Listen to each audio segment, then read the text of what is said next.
Hey everybody, welcome back to Doug's Speed Shop. Today we're working on the Lexus and we're gonna do some motor mounts on it. So let's get into it.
All right, so what we have to put in here today is we have a left and right motor mount. We have a front motor mount. And I believe this is called the transmission mount, but it goes down underneath and these other bags. A little disappointed because this one I think was opened at one point. It's missing the rubber boot like this one has. Maybe it's not supposed to have that, I don't know. And then this little dog bone looking one, which I believe is a transmission one. And this one's the front one, and I'll show you that all here in more detail on the car. All right, so I was a little off on the placement. So that little dog bone one, it goes right here. So that's that one on top, on the side. If you look down there, there's going to be your right side motor mount all the way down inside there. Your front motor mount is right there. And I'm assuming the left one's going to be underneath all this stuff somewhere. So we'll have to find that one once we dig through and get it into the motor a little bit more. So we're going to start with the easiest one, which is this little dog bone looking one right here. And these are all 14mm fasteners. So let's get those out. Pop that little clip off of there, so for the hose. Maybe. Let's just get the hose off there. We'll get it off once we get that thing off of there. Oh, I need a good start. Getting the tool stuck and dropping the socket. We have to jack the motor up a little bit. Let's get the other bolt out first.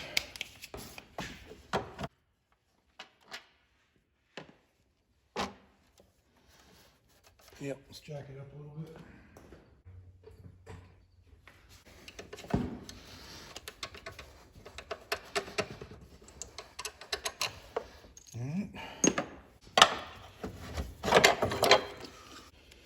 So if you're wondering why I'm replacing that,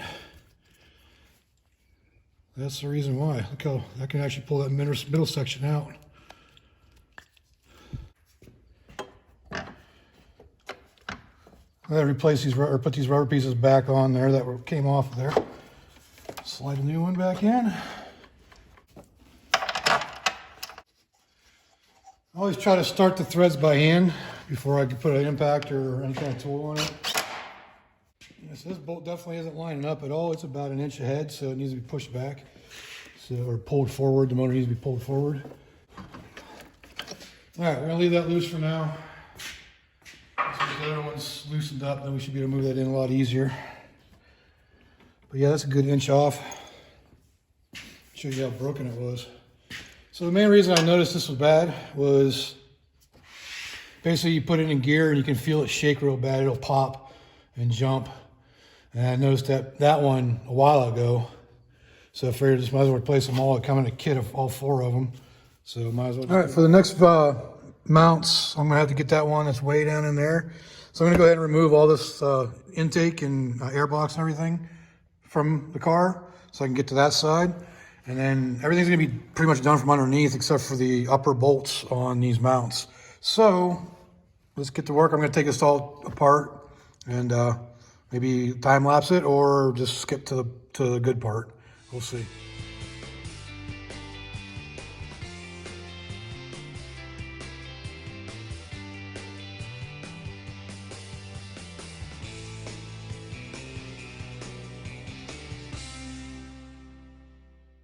So if you look way down inside there, see that nut right there? That is the left side motor mount, or I think that's actually considered the transmission mount because it's attached to the transmission. And then this motor mount here, the front one. So I really didn't have to take all this stuff off of there because I can get to it from the wheel well. So I'm gonna end up jacking the car up, just putting jack stands under it and pulling the wheels off just to make it easier. Same thing with this side. Can all be done from the inside the wheel well. So we're gonna do that instead. But not a total loss, because you see right there, that's your starter. So you have to remove all this stuff to get to your starter. So if you ever have to replace a starter on a 3.3 liter VVT, Toyota or Lexus, that's it right there. So you just remove the air box and boom, it's right there. It literally takes like 5 minutes to get to that thing. All right, so as you can see, the right and left motor mounts are right in the wheel well, so it's real easy to get to once you get to this point. So there's that one at your driver's side. So I would definitely consider this the transmission mount because it's attached to the transmission. So I gotta get those nuts off there, get 2 nuts off the bottom, and we better get that out. I have to jack it up the motor to keep it elevated. But let's get to those. So ironically, after jacking the car up and taking it off the way of the wheels, this upper mount right here lined up, and I was able to put the bolt in. So we got that part done now. We'll leave it loose until we actually have it all ready to go and all the motor mounts in.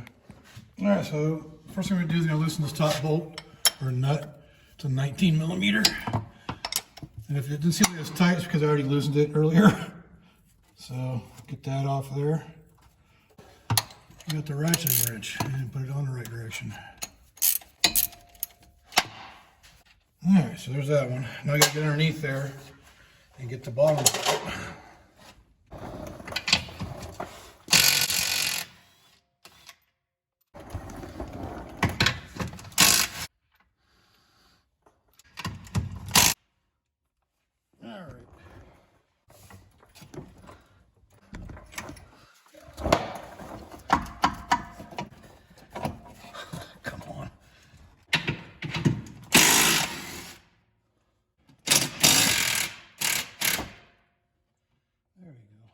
All right, so now we got that to the point where we can get this out.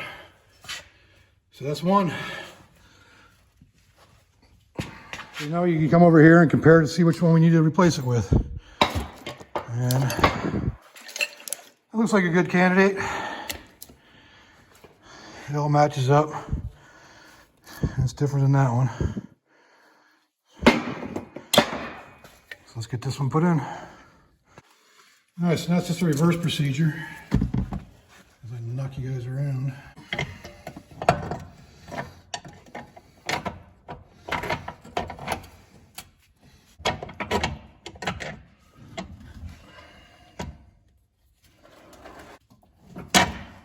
All right, so we got started in all the holes. We gotta make sure that alignment pin lines up, but as you can see, it goes all the way up in and goes right into the hole. So should be good to go on that. So those are all started. Now we can start on the front one because it's already loose. Just got to get off the rest of it. So basically, I got to get that one upper bolt right here off. And that'll be completely loose because I already loosened the 3 bottom bolts to make enough room to get that transmission mount out. So I got a nice long extension on there to get that bolt loose.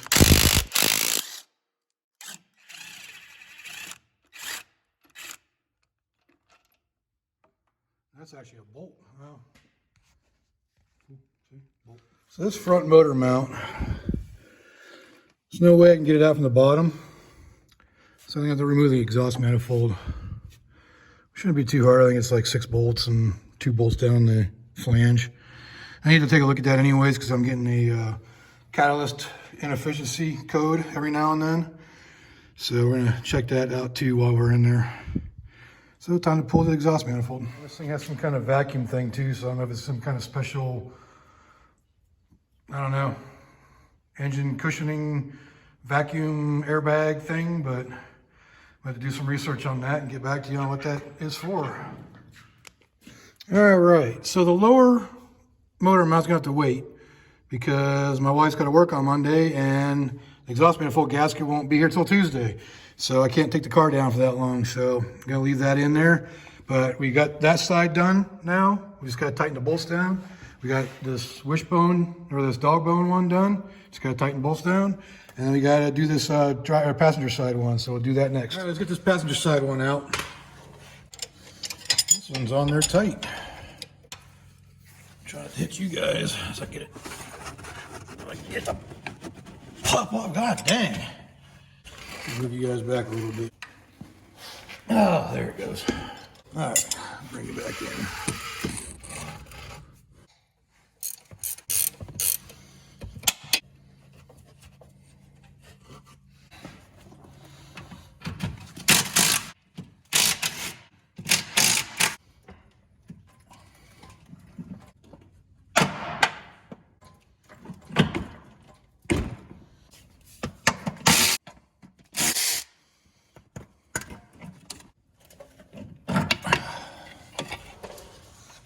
Big old bug. Got a lot of those around here.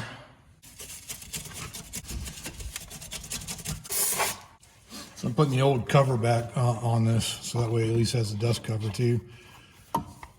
Since it didn't come with one.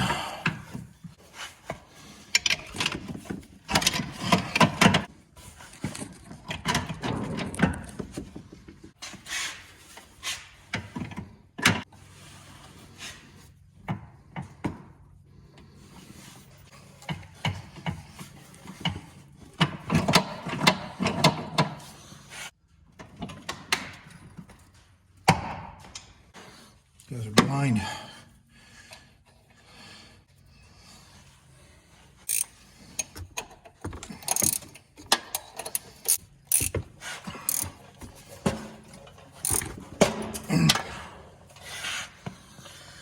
Okay, so let's go put the nuts on the bottom. Be good to go. All right, so we got the passenger side back in, all bolted down. I reconnected. This is all the upper dog bone. That's all bolted down and tight now. I retightened all the bolts on that lower one that we got to do next week when we get the new exhaust manifold gaskets. And this one is completely bolted down. So, time to put everything, all the pieces back together. I already put all the air box and battery and everything back in. And I figure you want to see that again. It's kind of boring. So everything's plugged back in, so she's ready to fire back up. Just gotta get the wheels back on, all the plastic pieces back on, and we'll be done. So it's the next day, got the motor mounts all in. Still waiting on the exhaust manifold gasket, which will be here Tuesday, so I'm not gonna do that right now. But I am gonna do an oil change. If you look right down on there, you can see the oil filter, so I gotta pull that out and drain the oil. So let's get to that real quick. So one of the times I'm happy I get to use my specialized little oil filter tool.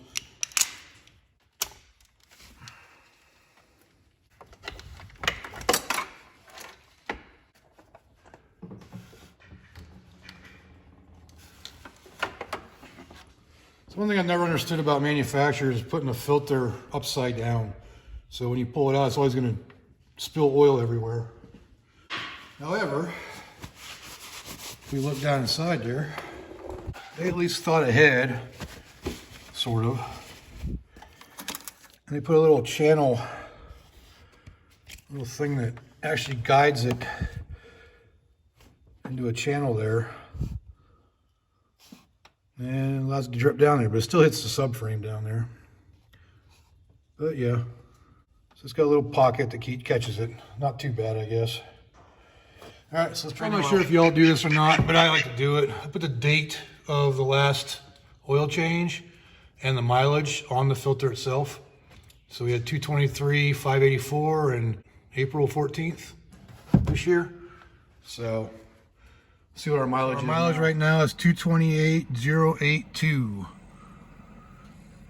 So let's see how many miles we went. We have gone 4,498 miles on the since the last oil change.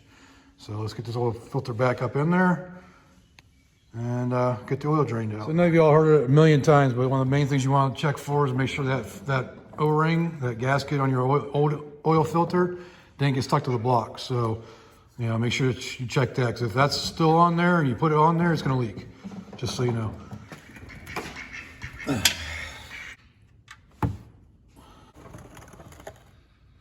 think it's good enough.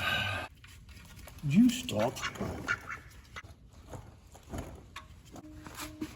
Yeah, so the oil capacity for this 3.3 liter is 5 quarts. I'm not sure if that's with the filter or without. I think it's with the filter. So we're going to find out here together. One thing about this car you got to watch out for, it's you got to pour slowly because it has a baffle right below where you fill. And if you go above that, it runs right out and goes down the side of the block and makes a mess. Oh, there it went. I just freaking went over it. God dang it. So every time I do this, same thing happens. Oh, there goes some more. God dang. Come on, engineers. Make it easy to pour oil. Man, if this was a shop, half the labor time would be just freaking pouring oil. It's ridiculous. So my friend Pete, back in San Diego, he says you gotta let it drain for 30 seconds to be EPA compliant, to drain all the rest of the oil out. So that's what we're gonna do. You won't see it. Anyway, so I'm gonna show you what I'm talking about when it comes to the baffles down inside here. So if you look right there, you can see, like, literally, I can touch my finger right there. So you put a funnel or anything or try to pour anything in there, then it just comes right up around the edge, and that goes right down, because this is just a cover. It goes right down the end, the side of the motor right there. Drips all over the place, it makes a mess. So come on, engineers, make it easy.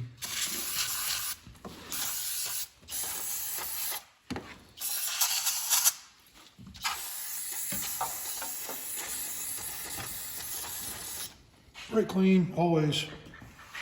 So I don't know if you can see it or it shows up on video, but the full line is right about just above the dot right there. See where the light's flashing? So let's start it up and see if it goes down to fill the filter.